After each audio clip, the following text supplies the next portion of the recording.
friends, I'm Sagar Gandhi from National School of Government Exams, and this is the edition of NSG Quick Pick. NSG Quick Pick is an initiative to provide you a current affairs in the shortest possible time. So let's start with the current affairs. Current affairs 19th of December 2016. Let's start with something which is related very closely to the nature. Amur falcon birds. Amur falcon birds, which are located in Nagaland, right? These are one of the birds who are the traveler birds having the largest travel plan across the world, right? They travel from Nagaland to Africa, Africa to Siberia, Siberia to China, and then again to Nagaland. So these birds generally arrive at Kolhapur in Maharashtra. This time they have arrived not at Kolhapur, but they have arrived at Malappuram, Malapuzha reservoir in Kerala. Let me tell you, Malapuzha is the largest reservoir, largest dam in Kerala where they have arrived, right? So this is today's important news, Malapuzha dam. Let's see something about the falcon birds.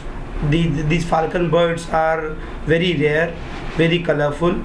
Every year they travel around 22,000 kilometers from Nagaland to South Africa, then to Mongolia, and then to again Nagaland. Few years back there was a problem with these birds in Nagaland.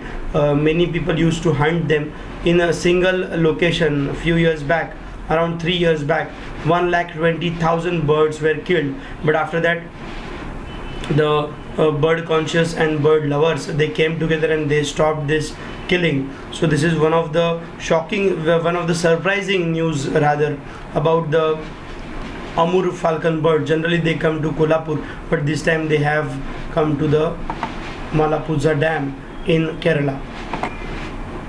Today's one of the most important news which we are going to see is a Supreme Court judgment on a woman pilot to get the permanent wings. Supreme Court has directed central government to have the permanent pilot wings, woman pilot wings in the Indian Air Force, right? So in Indian Air Force, woman permanent pilot wing was not there, right? Supreme Court has directed to have it. This decision was given on the plea, on the appeal which was filed by the Sandeep Kaur, right? Sandeep Kaur is a woman pilot of Indian Air Force. She has completed her duty. She wanted to have the extensions, right? So her claim was she has given her prime time of her life to the nation, and now she is not getting the extension. She is also not eligible for the pensions. That's why she has filed a appeal with the Armed Forces Court, Armed Forces Tribunal, AFT. Let me tell you, Attorney General of India is Mukul Rohitgi. Armed Forces Tribunal is a tribunal where all the army-related cases are tried at the first instance, and if someone is not happy with the decision, then they can appeal directly to the Supreme Court. So Armed Forces Tribunal gave decision in favor of Sandeep Kaur, asking central government to continue her in the duty, but central government decided to go for the appeal in the Supreme Court. It was led by the Attorney General Mukul Rohitgi, and now decision has come. A bench which was led by Chief Justice of India T.S. Thakur, right? So that bench has decided that yes, Ms. Kaur will get the extension. She has got all the rights to claim the extension, and they have directed central government to have the permanent woman pilot wing in the Air Force.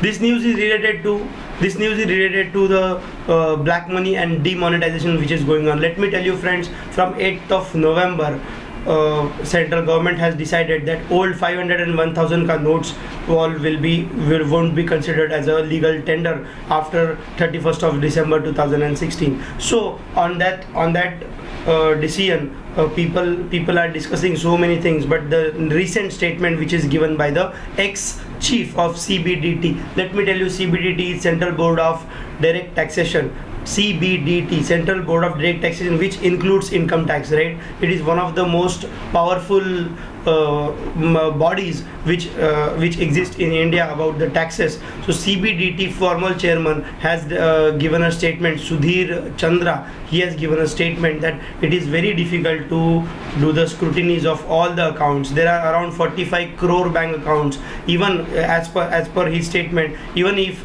1% of the accounts are counted for the scrutiny, that is 45 lakh accounts, it won't be possible, because as per the Income Tax Act 1961, once scrutiny notice is sent, scrutiny has to be completed within 2 years. After 2 years you cannot continue the scrutiny, so that time limit is there. And for that reason, his personal opinion is it is very difficult. It is very, so here what we need to understand is former central board former chief of CBDT was Sudhir Chandra, and the current chairman of CBDT, Central Board of Direct Taxation, is Sushil Chandra. It might be confusing, but be specific about this. The statement which is given is by Sudhir Chandra, and the current chief is Sushil Chandra, right? So even before that, just before the Sushil Chandra, the chairman was Rani Singh Nair. So this is about the CBDT chief statement. See, whenever such statements come, that time we should be focusing on the factual things. For example, CBDT chairman. Who is the CBDT chairman?